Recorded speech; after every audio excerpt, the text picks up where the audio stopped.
नमस्कार साथियों। आज हम आपको बता रहे हैं कि पाकिस्तानी जो नेता हैं वो इस समय पर बहुत अधिक बोल रहे हैं और एक प्रकार से कहा जाए तो गीदड़ भभकी दे रहे हैं, जिसमें पाकिस्तान नेता ने अपनी नाकामियों को छुपाने के लिए बार बार ऐसे बयान देते हैं। उन्हें अपनी जुबान पर कंट्रोल रखना चाहिए, लेकिन उन्होंने ऐसा नहीं किया।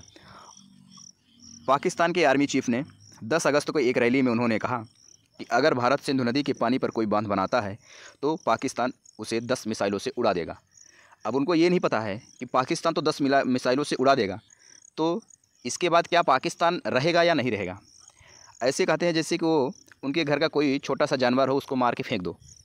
उनको तो ये वास्तव में ये जो पहलगाम हमला हुआ, ऑपरेशन सिंदूर, इसकी वजह से भारत को तो समझ गए। इसके पहले भी कई सारे जंग में कई सारे युद्ध हुए, उसमें भी वो हार का ही सामना उन्हें करना पड़ा, लेकिन फिर भी उनको समझ में नहीं आया। ये उनके चीफ बोल रहे हैं।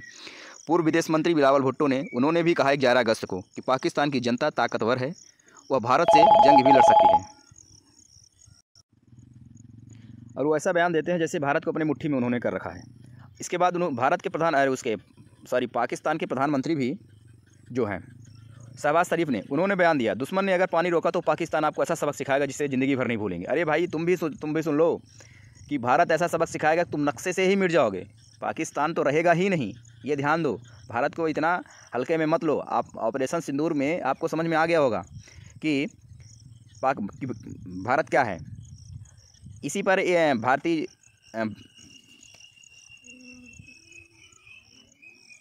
भारत के विदेश मंत्रालय के प्रवक्ता रणधीर जायसवाल ने उन्होंने बताया कि पाकिस्तानी नेता जो हैं वो अपनी जुबान को कंट्रोल में रखने की सलाह दी। और उन्होंने बताया कि पाकिस्तानी नेता जो है वो बहुत डरे हुए हैं और सहमे हुए हैं। वो जानबूझकर इस तरह बयान देते हैं ताकि सिंधु जल जो समझौता जो रद्द हुआ है वो फिर से वापस हो जाए, लेकिन ऐसा होने वाला नहीं है।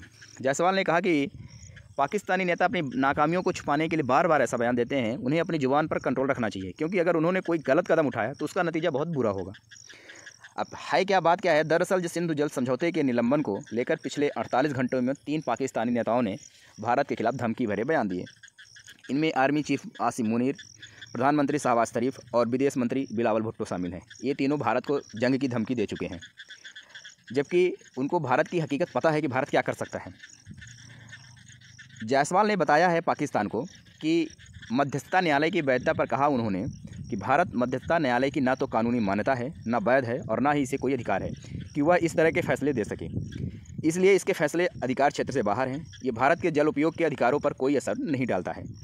और जायसवाल ने समझौते को लेकर पाकिस्तान के दावे को भी खारिज किया।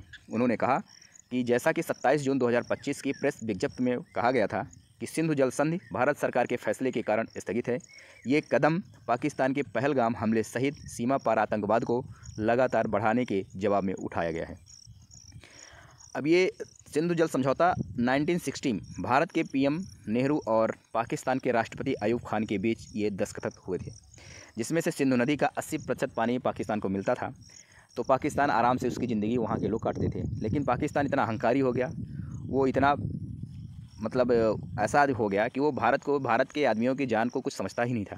तो ये तो करना बहुत ज़रूरी था और बहुत अच्छा हुआ।